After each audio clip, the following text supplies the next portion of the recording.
In the Bible, the Lord speaks about how spiritual the white dove is to his teaching. As we release these doves today, remember, don't grieve for me, for as the white dove, I too have been set free. Lift up your hearts and share with me. God wanted me now. He set me free. We will look the spirit dove first.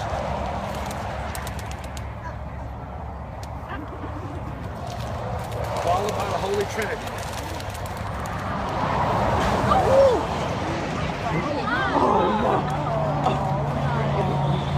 That's all right.